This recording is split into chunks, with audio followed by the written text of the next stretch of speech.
Welcome, everyone, to the Savvy Street Show, where we talk about ideas and issues that matter. And if you want numbers and the alphabet, that's over on Sesame Street. But here on Savvy Street, we concentrate on insight and inspiration. So if that's what you're looking for, you came to the right place. My name is Roger Bissell, and I'm again the host who will inundate our guest, Vinay Kolhatkar, with possibly unanswerable questions about the corporation. We each made an error or two last time, so before we get into the tall weeds, first Vinay and then I will issue our corrections. So go ahead, Vinay, you are on. Hello. Hello to Roger and hello to all the viewers on this wonderful Thursday evening. Definitely our last session before Christmas on Monday. Right. I actually have three corrections. First is a minor one. I'd mentioned academics Michael Jensen and William Meckling are their names, and I did call them Jensen and Meckling, but once I think I said Robert Meckling. It's William Meckling. William. Now, secondly, I did point out that the market capitalization of Amazon was around 1.7 trillion, but I accidentally called it one of the top two in one spot. And what I meant was Apple and Microsoft. Apple has crossed the $3 trillion mark in market capitalization. It's somewhere near that, just below now. And Microsoft is in number two place. And then I also made a slightly wrong comparison with the GDPs of Germany and Japan being $4 trillion each. And I said, well, the big corporations, the biggest corporations, are comparable to some of the big nations around the world. And that point is still valid, but not nations as big, as economies as big as Germany and Japan. Because the GDP is like an annual production number. The market capitalization is a valuation number, typically, 10, 20, even 30 times annual net earnings. So those are my three corrections that I shouldn't have compared GDP with market cap, but the larger point that some large corporations are very large and comparable to certain economies or nations is still valid. Over to Roger. Well, a trillion here and a trillion there, and pretty soon you're talking about some real money, right? Yeah. Uh, Vinay and I were talking about how government sometimes leans on corporations to do certain things, and I said erroneously that Murray Rothbard was arguing that corporations are given a special status by government, and that an economist named Robert Hessen countered his argument. But actually, it turns out that they were both on the same side, making the same reply to other people just at different times. In the 1970s, the one who claimed that government gives special monopoly status to corporations was, well, actually two guys. Ralph Nader, who had a book in 1973 called Corporate Power in America. And then 3 years later, Mark Green had a book called Taming the Giant Corporation. And Robert Hessen, who was formerly associated actually in the 1950s with Murray Rothbard and also for a longer period of time with Ayn Rand, he wrote a book in 1979 called In Defense of the Corporation. And he answered Nader and Green's argument. Many years earlier, in 1943, Walter Lippmann made the same claim in his book, The Good Society, and he was answered in 1970 by Murray Rothbard in another excellent book, Power and Market. And these books are both a good books to have on your Freedom bookshelf. And they're not really very expensive. You might even be able to get a copy of Power and Market from the Ludwig von Mises website. They do have quite a few free downloads, but in any case, check them out if you haven't read them. And this fallacy never totally goes away, and we're probably overdue for the next attack on the corporation. So that's why we talked about it last time, and we're going to talk about it some more. And now into the actual questions we had planned to talk about. There's another issue that's raised about corporations, and And it has to do with just what kind of thing is a corporation. Robert Hessen said the state does not create a corporation, it just recognizes it, and it already exists. So it's just an official legal recognition. If this is true, Vinay, then what kind of thing is, if it's not a legal fiction, then exactly what is a corporation prior to the state actually recognizing it? Thank you. I personally, I quite hate that phrase legal fiction, and it has proven to be a valuable phrase for leftists and Marxists who want to invade the corporation. Right. So I want to go through an illustration. Let us say you and me, Roger and Vinay, want to contract with each other, and it's a free contracting world, so we contract with each other. And we say, the two of us, and we're going to put $5,000 each, so $10,000, to create a publishing company that specializes in books of history books, such as Robert Hessen's book. So far, so good. We can do that. And then we say, well, but we need another $10,000. And we go around to various banks and they say, well, we've never heard of you. Sorry, unless you're going to give us some more collateral, we are not going to give you debt against what you're claiming is just the collateral of books and IP Right. that you have embedded, etc. So by contracting, we are limiting the liability of our association. We have a bank account in a joint name, and let's say we're back in the 70s, so we have checkbooks and we're writing checks. We could still do that, but for the check to be honored by the bank, it needs both our signatures.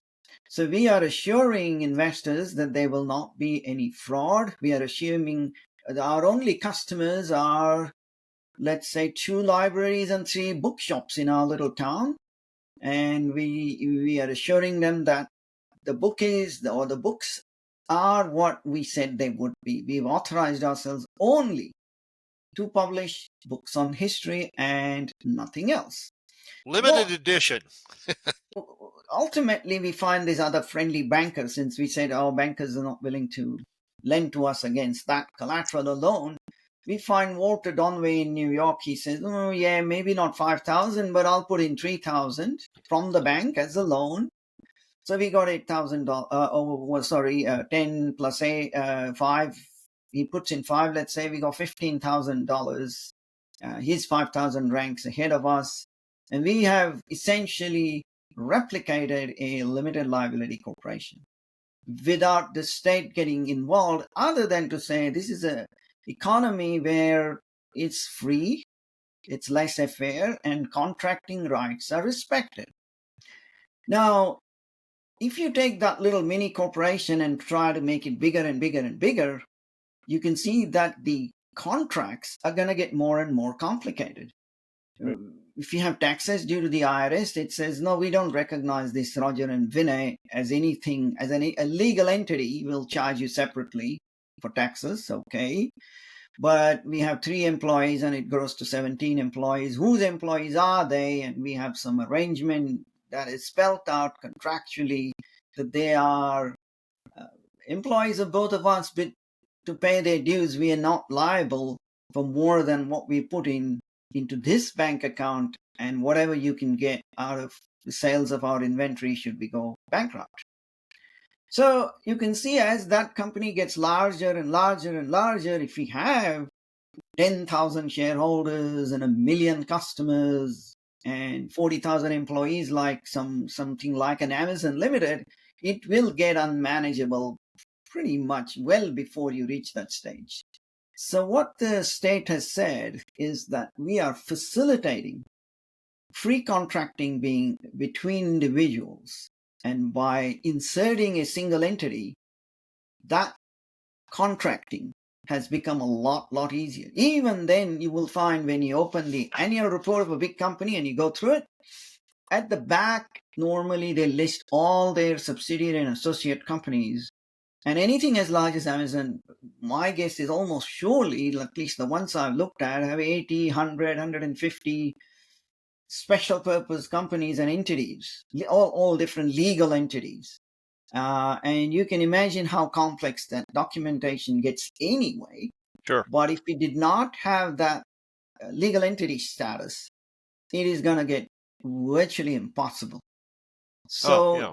Hessen's right in that sense that the state hasn't created the right of free association. It's a natural right of free association, and embedded in that corporation is the outcome. In my opinion, it's the outcome of that free association right. So it is a bunch of contracts that the stand-in legal entity has entered into.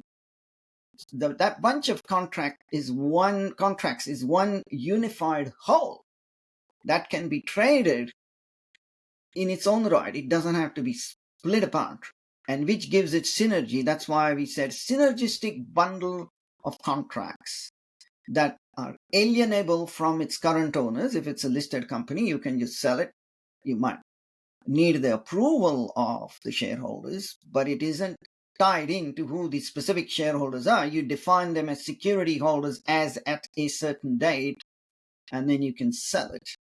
And when you sell it, it is a bit like a car. Let me take the analogy of a car. If you have a Sure. functioning car, you don't strip it and disassemble it into 4 tires and 4 wheels and seats and all the rest of it and try to sell it that way. You may consider that if it is not a functioning car anymore, it's been destroyed, and then you might get more out of the parts. Normally, the totality of a car is more than the sum of the individual parts. And it's the same with a functioning company. The whole bundle of contracts represents everything it has: its assets, its liabilities, its employees. It's better sold as a single unit. So to answer the question, what we have is a free contracting right embedded. It's sellable as a unit, and it's no different. It's not like the state has created it. The state has merely created the right of free contracting, which is a natural right. Okay. I was going to follow up with a question about the family or the household, but instead, um, it came into my mind just as you were speaking in the last minute or two. Um, in Atlas Shrugged, the novel by Ayn Rand, um, Hank Reardon, who was an industrialist, was really getting into a lot of difficulty with the government, and they had passed some laws or regulations that were going to require him to divest himself. He had become so successful that in order to be able to work his steel mills in the most reliable, effective way, he bought a lot of resources like steel and iron and copper and uh, companies that would supply the raw materials that he needed. So he was very, I don't know, horizontally integrated. I'm not sure if that's the right term, but he had formed a sort of a conglomerate of companies that all work together in I guess you'd say, a synergistic sort of way. So um, you said that you can transfer ownership of a corporation in whole, but sometimes I hear about corporations having to be broken up or deciding to break up. And how much chaos and damage does that cause? Or is it sometimes a really good thing to break up a corporation? Not the government, but I mean just for the owners. Yeah. Firstly, even the trouble that Hank Reardon gets into is because the government invades the right of free contracting. It Right. doesn't allow him to do what he wants to do, and what he wants to do is always subject to, if he did have bankers or creditors, they are free sometimes, depending on the contract they sign, to leave him because they said no, we don't want a broken up entity and so on. So there's always negotiations that take place. When you break up a company, it can be beneficial sometimes because the company, a conglomerate in particular, can get very large and unwieldy and unfocused because it's doing too many things. It might be doing pharmaceuticals, it might be doing fertilizers, it might be doing childcare Yeah. and retailing food products. And the theory now is that investors are better off diversifying their risks themselves rather than it being done at the corporation level, because it's pretty hard to get management at the very top level of the holding company that is an expert in everything. But having said that, there are some conglomerates that are wildly successful, like Berkshire Hathaway and West Farmers here in Australia. Then I wouldn't say wildly, but they're successful. They're well managed. There is another very clever entity that made the news in corporate finance for many years. It's called Thermo Electron. And what they used to do is an equity carve out. So they didn't sell off all their divisions, but they sold a 49% minority interest of their divisions and listed it on the stock exchange so that they got a transparent external valuation of each of their divisions. So instead of them being valued by internal politics, they were valued by external agents. And that was very useful. So as long as we have the free contracting right, every company can merge or break up or do equity carve-outs or whatever they wish. Okay. And another question prompted by what you said. We're not going to get through this list, are we?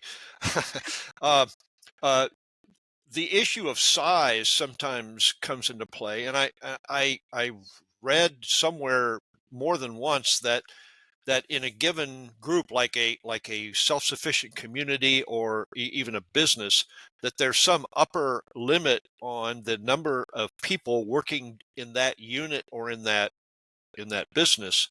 Uh, is somewhere around 150 to 200 people. And if it gets much above that, it becomes unwieldy, inefficient.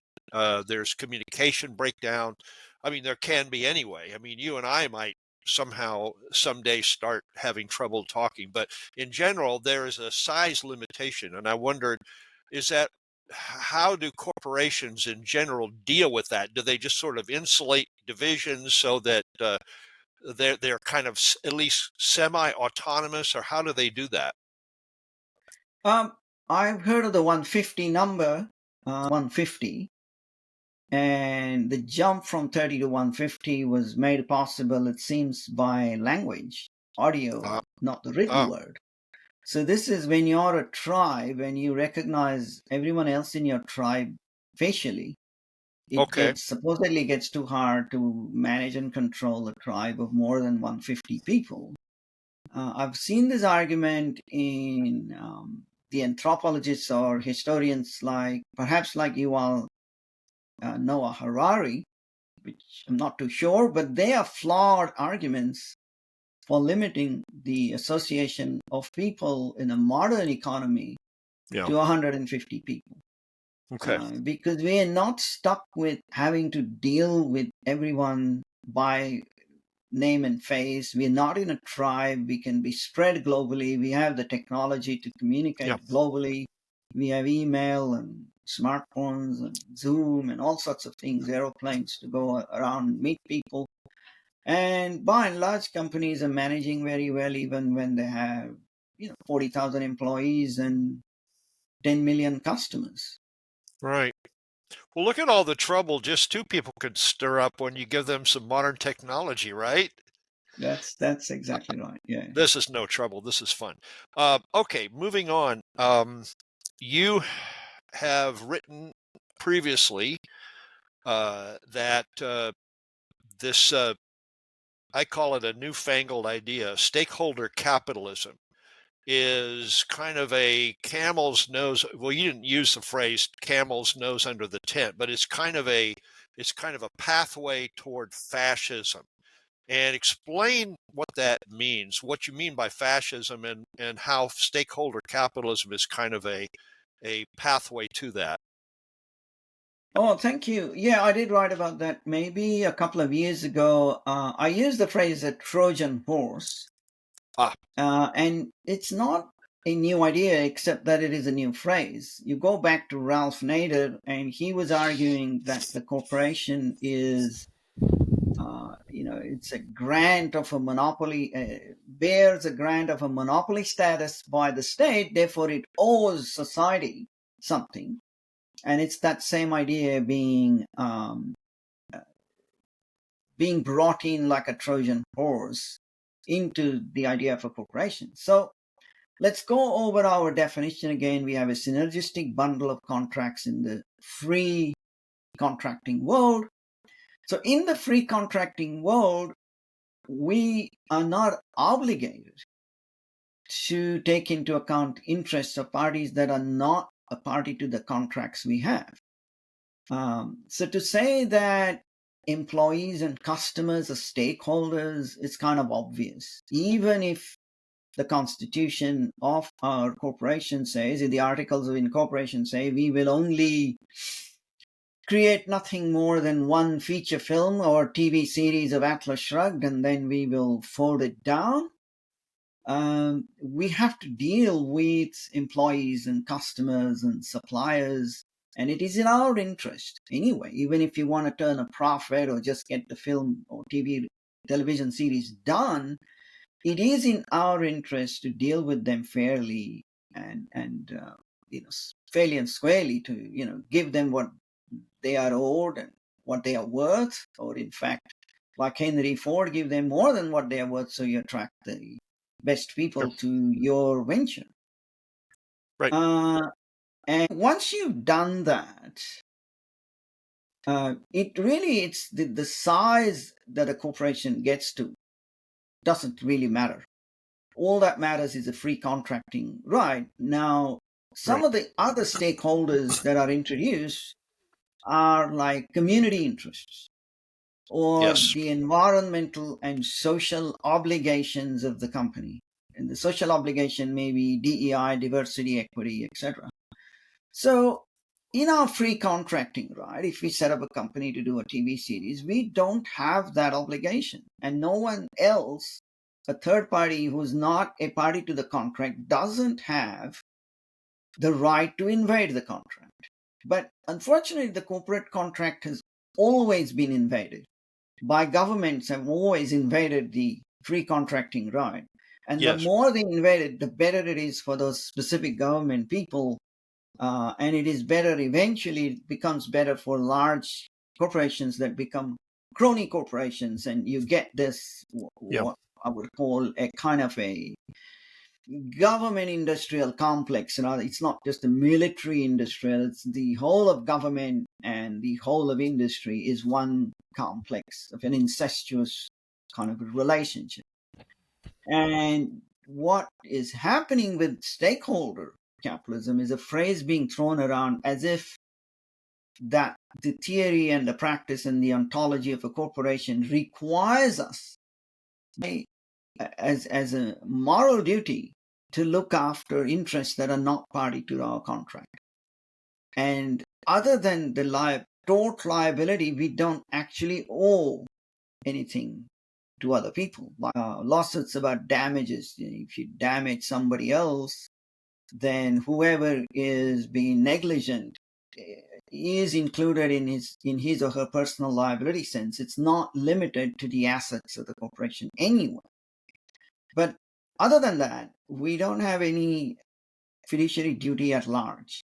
So stakeholder capitalism smuggles in that same Ralph Nader concept that we have some fiduciary duties at large beyond shareholders, beyond the contractual rights to employees, beyond the contractual rights to suppliers, in some fuzzy DEI and in some even more fuzzy towards the climate of the earth and a whole bunch of fraudulent arguments. And the danger in stakeholder capitalism is another one, which is that the World Economic Forum, and in relation to the size of nations, if you will, or large corporations, the World Economic Forum is not that large, but its influence is way, way beyond the size of it. It's an NGO that was set up by the United Nations. And to give you a little sprinkling of who are the members of the World Economic Forum, the sponsoring partners includes 100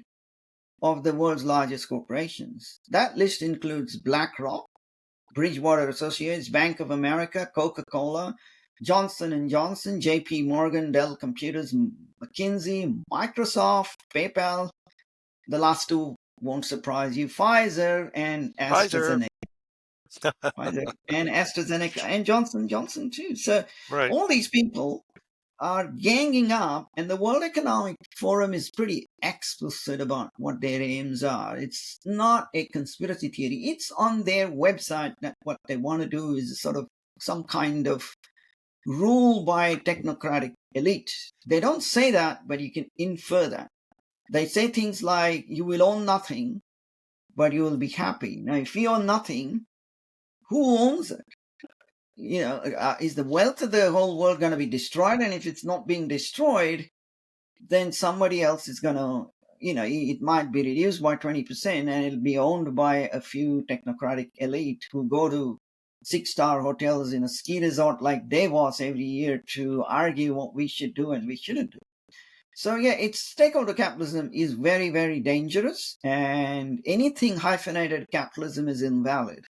And I was surprised to see Nikki Haley, the presidential candidate, say that as soon as you have hyphenated capitalism, like Rubio's common good capitalism or Bill Gates' compassionate capitalism, what you actually have is socialism light. But she understates the danger. This isn't socialism light. This is fascism intense.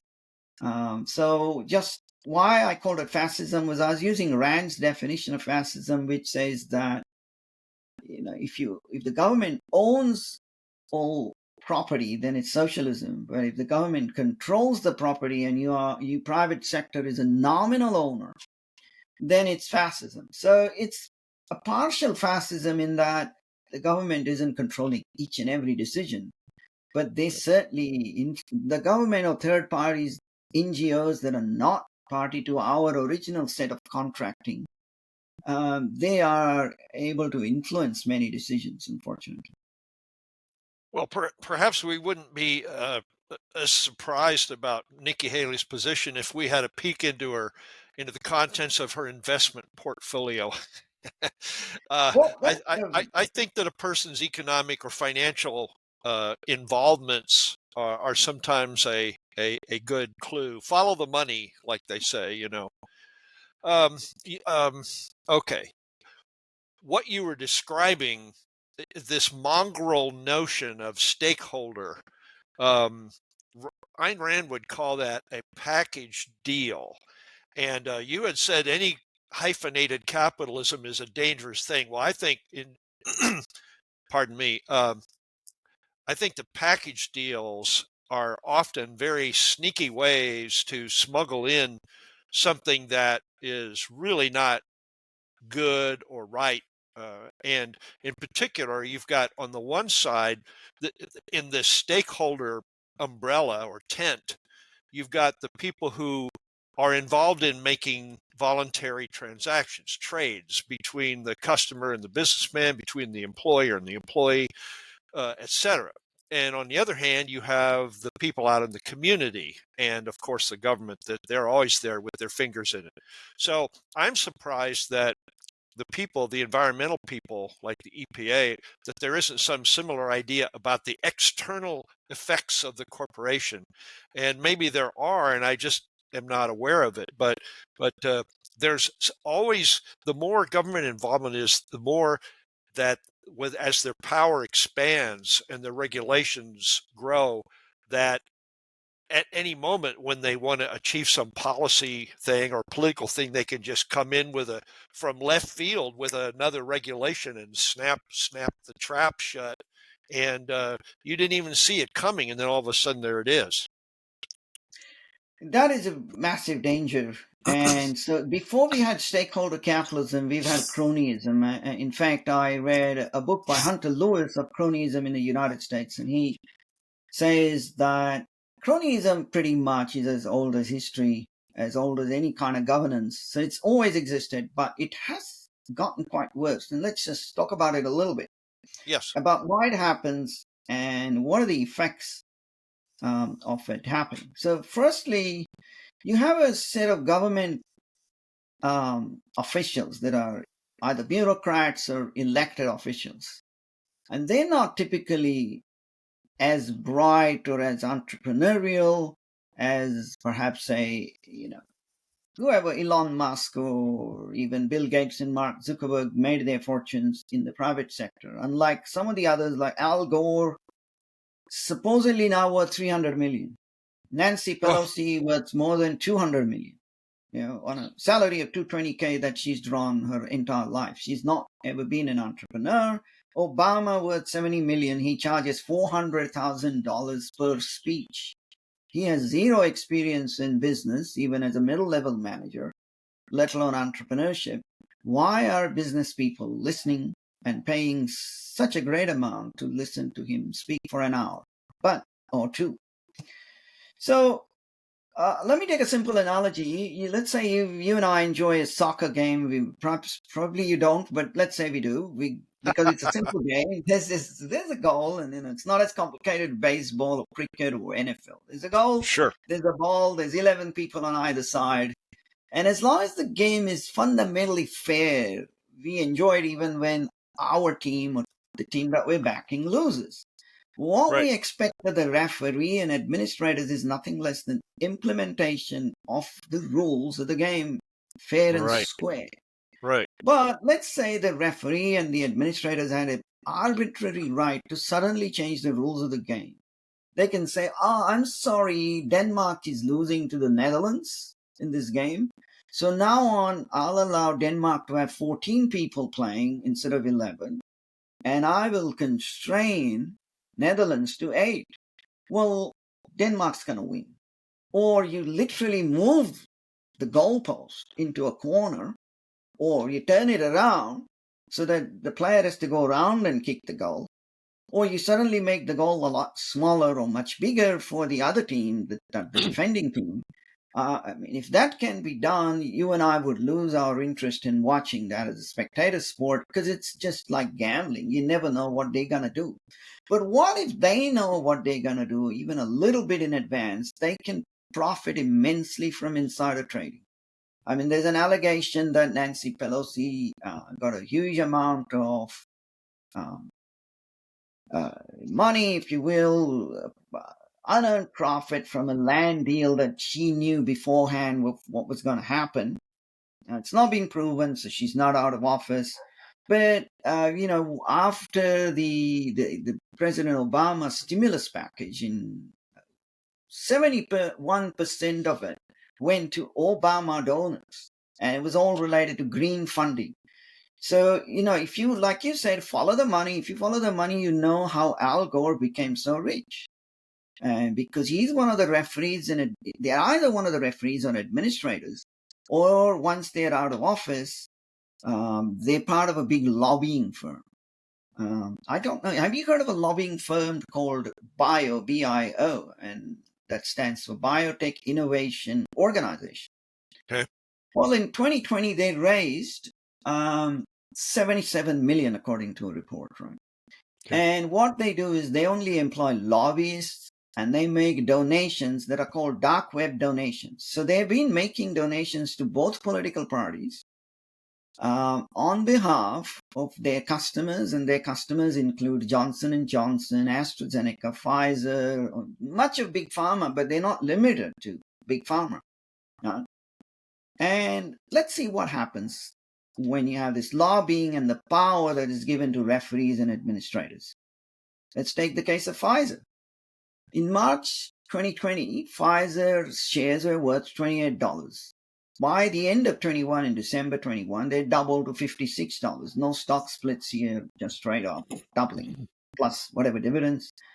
Now that they're being sued by Texas, they're down to $28 again. Oh. So you can see the effect of the government influence of indemnities. Purchase of the United States spent $31.9 billion in R&D, plus the purchase of vaccines, the mRNA vaccines alone. In the course of let me interrupt. So yeah, sure. you basically say that Pfizer's value is now only $28 too high. Well, no, they have a range of products. I'm sure in the past they've done some good things, but over the last 3 years, if you ask Pfizer executives, was it a good idea to have millions of dollars paid to lobbyists? And the answer is, well, you got, look at the investment here. Millions of dollars invested Yeah. The return is in billions of dollars. I mean, Yep. in the Obama administration, someone had calculated for every dollar you put in, you got something like $24 back in benefits. So I'm not across the detail of that calculation, but that's the kind of return a corporation gets or can get by becoming a crony. And the system of referees and administrators operates with both very large sticks and very large carrots. So if you don't invest in a lobbying firm, it's not a question of saying, well, I'm not interested in super profits by, by lobbying the government. If you don't lobby, if you don't campaign, if you don't give campaign funds, you could be struck down one day by something like lightning. Yep. UPC, which is the biggest competitor to FedEx, had FedEx's regulator changed by influencing certain senators, and they had hoped that they would, because they were more unionized, they would break the bank of FedEx because it was less unionized. They didn't succeed, but that's the kind of things you can do. Like to take the share prices again, AstraZeneca went from $37 to $54 from March 20 to end of 21. Now it's still on its upward trajectory at $66. So it's not being sued. Maybe Right. someone will in the UK or Europe. Moderna was fresh out of its IPO. It was a relatively smaller company, not expected to get this huge contract. It was trading at $22 in March 20. By December 21, it was $250 a share. Still trading at $89 a share. It had reached a high of $485. Now, even the 22 to 250 is 10 times. And if you had friends in the government that you knew this is, they're going to be awarded this contract where all you have to do is produce and the sales are guaranteed because it's not even just the United States. Governments all over are going to buy your product. Right. And Right. they are going to be asked to, first of all, when the product's free, we tend to take more of it. If Okay. chocolates are free, we might buy five and take five instead of two. When the Medicare makes the doctor free, you kind of go there even when I'm not sure. But if he was charging $50 a visit, you might decide to wait. So the vaccine was free, but it was worse than being free because it was a whole set of employers, university schools, making it compulsory to get the vaccine to keep earning your livelihood or to keep studying. So Moderna and the others were guaranteed billions of dollars of sales because you had both those effects, free and the compulsion. And if by any chance you knew about that it was going to happen and you bought Moderna shares, whatever you invested would be worth a lot more now, right? Especially if you sold at the high of 485. So you knew the winds were going to change. And unfortunately, that's where the game has gone so incredibly awfully wrong. Yeah, I'm not privy to that sort of information, but there are probably some people in the United States Congress who are, and maybe that Oh, would explain why they're sitting on such big piles of money that their salaries would not explain. So, you said a few minutes ago that any kind of hyphenated capitalism is a dead giveaway, that it's not the real deal. Well, I think a doubly hyphenated capitalism would be even a better thing. Not better for us, but a clearer signal. Like, how about phony baloney capitalism? That's well, pretty much we're there at the moment. I mean, I forgot I. to say the other thing that the price that was set for these vaccines in Israel, it was 24 times cost, according to Ooh, Oxfam. ooh. Um, so the estimate is the big pharma is earning $1,000 in revenue each second, Oh, $65,000 every hour wow, wow. from what are essentially guaranteed sales, and those sales are not even at cost price.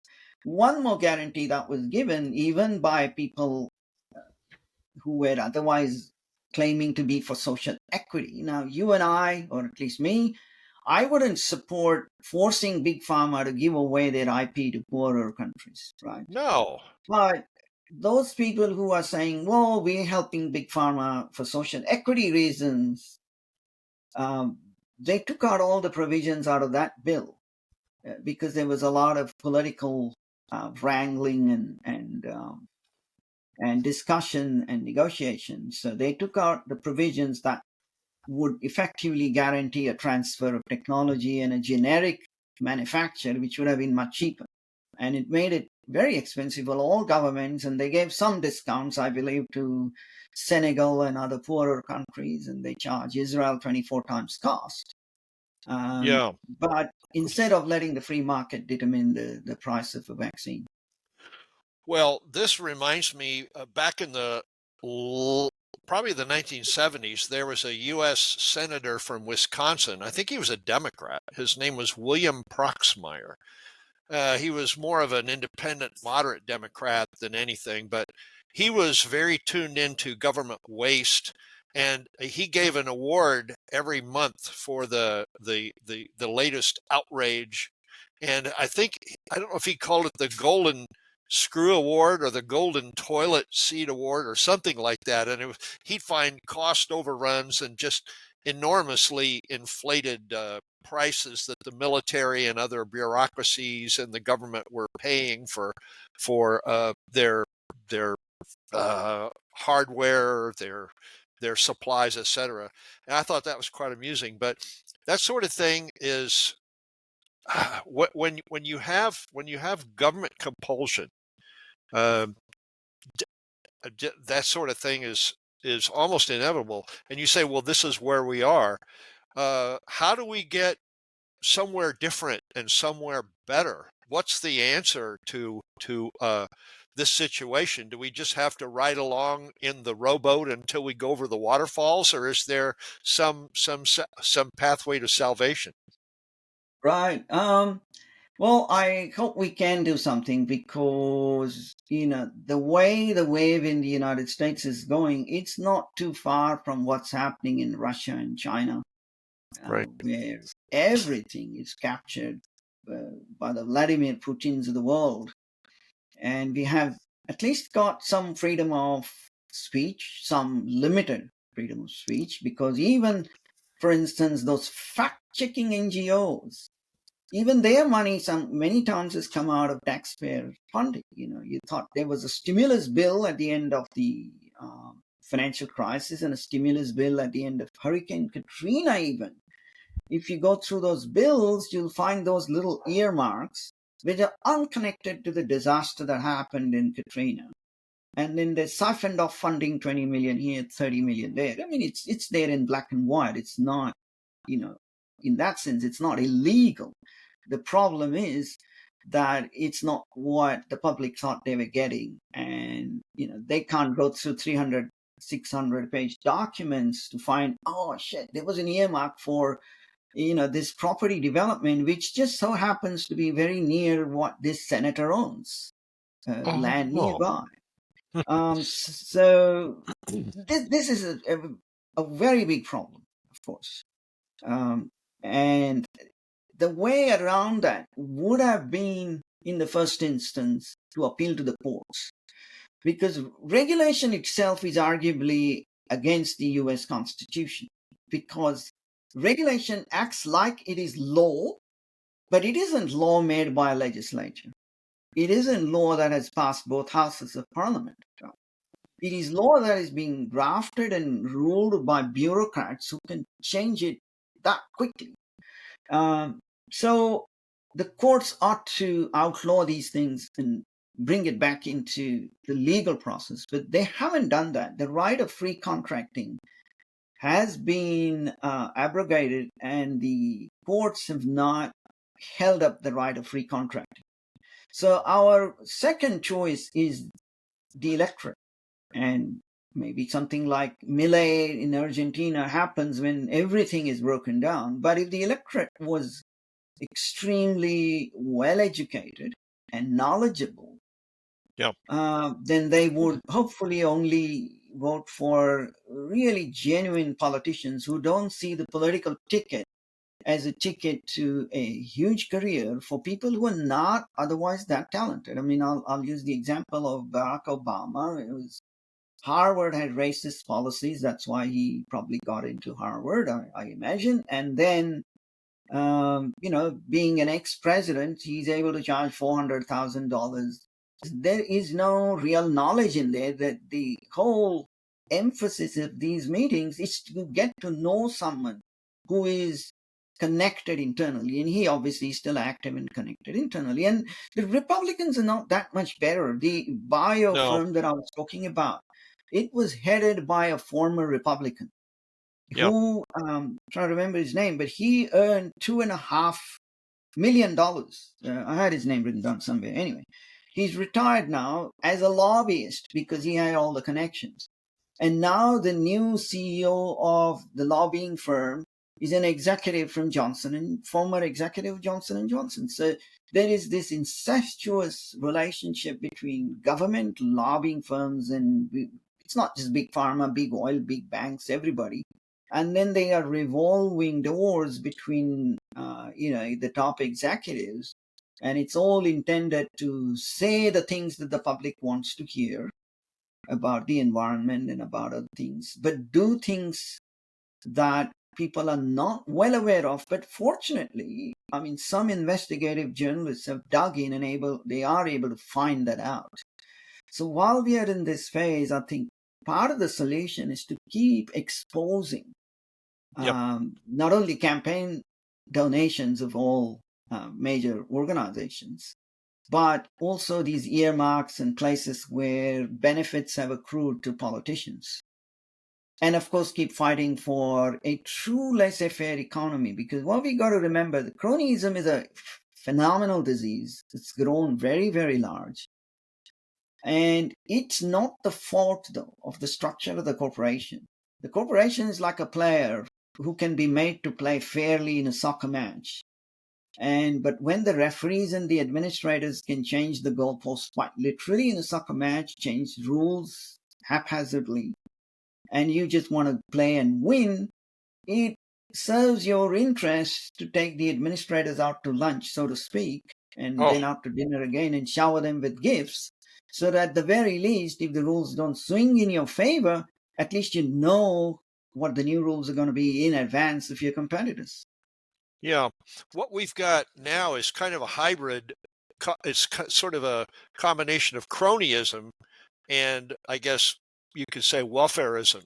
And Ayn Rand used to refer to fascism as socialism for the rich, or welfareism for the rich.